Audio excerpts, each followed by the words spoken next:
Jansangram news, बातमीची सत्यता हीच आमची ओळख। डिजिटल भारतला हरताळ। वर्धेतील जीएम हिरो शोरूम मध्ये ऑनलाईन पेमेंटला नकार। कॅश आणा नाही तर स्पेअर पार्ट नाही। देशभरात केंद्र आणि राज्य सरकार डिजिटल भारतचा प्रचार करत असताना वर्धेतील एका नामांकित वाहन शोरूम मध्ये मात्र ऑनलाईन पेमेंटला नकार दिला जात असल्याचा गंभीर बाब समोर आलाय। वर्धेतील जीएम हिरो शोरूम मध्ये स्पेअर पार्ट खरेदीसाठी आलेल्या ग्राहकांना UPI QR कोड किंवा मोबाईल बँकिंगद्वारे पेमेंट स्वीकारले जात नसल्याची तक्रार आहे। उलट कॅश आणा नाहीतर स्पेअर पार्ट मिळणार नाही असे सांगितले जात असल्याचा प्रकार ग्राहकांना घडलाय। नाही, तुम्ही मॅनेजर आहे म्हणाले। आता मी विचारलं तुम्हाला, मॅनेजर तुम्ही स्वतःला म्हटलं ना, तुम्ही कॅश का बरं मागत आहे, ऑनलाईन पेमेंट का बरं नाही घेत आहे? कारण काय? GST लपवायची आहे, इन्कम टॅक्समध्ये तुम्हाला सूट पाहिजे, कशामध्ये काय आहे? तुमचा 2 नंबरचं काम आहे का काय? मग ऑनलाईन पेमेंट तुम्ही का बरं नाही घेत आहे? कोणाच्या म्हणण्यावरून तुम्ही देत नाही आहे?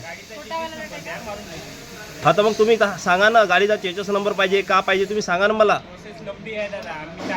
तर मग तुम्ही सांगा ना, तुम्ही मागितलं तर आम्ही देणार, तुम्ही सांगतच नाही, तुम्ही डायरेक्ट कॅश पेमेंट मागत आहे। कॅशचा पैसा टाकता कुठं तुम्ही? मालकाला विचारू, मालकाच्या बोलण्यानुसार तुम्ही कॅश मागत आहे का? नमस्कार, माझं नाव रोशन कोंबे आहे आणि मी हिरो शोरूमला स्टोअरमध्ये सामान खरेदी करण्याकरता आलो होतो। एक सामान मला पाहिजे होतं, इंजिनचं सामान, ज्यामध्ये माझं 1152 रुपयाचं बिल बनलेलं आहे।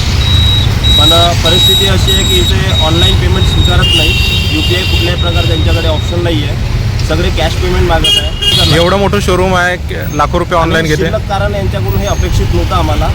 तर आमची एकच मागणी आहे की शोरूमवाल्यांनी ऑफलाईन पेमेंट घ्यायला पाहिजे, ऑनलाईनही पेमेंट घ्यायला पाहिजे। ज्या प्रकारे कस्टमरकडे पैसे आहे त्या प्रकारे त्यांचं पेमेंट स्वीकारून त्यांना त्यांचं जे सामान त्यांना लागते ते द्यायला पाहिजे। डिजिटल व्यवहारांना सरकार प्रोत्साहन देत असताना ग्राहकांना रोख रक्कम आणण्याची सक्ती का? डिजिटल पेमेंट स्वीकारण्यात नेमकी अडचण काय आणि यामुळे ग्राहकांची होणारी गैरसोय कोण भरून काढणार? विशेष म्हणजे आज बहुतांश नागरिक रोख रक्कम न बाळगता ऑनलाईन व्यवहार करतात। वाहन दुरुस्तीसाठी तातडीने स्पेअर पार्ट आवश्यक असताना अशा प्रकारे रोख रकमेची अट घालण्यात येत असल्याने ग्राहकांमध्ये तीव्र नाराजगी होत आहे। या संपूर्ण प्रकरणाची ग्राहक संरक्षण विभाग आणि संबंधित प्रशासनाने चौकशी करावी, तसेच ऑनलाईन व्यवहार नाकारण्यामागील कारणे स्पष्ट करावीत अशी मागणी ग्राहकांकडून होत आहे। रोशन वांदिले, जनसंग्राम न्यूज, वर्धा।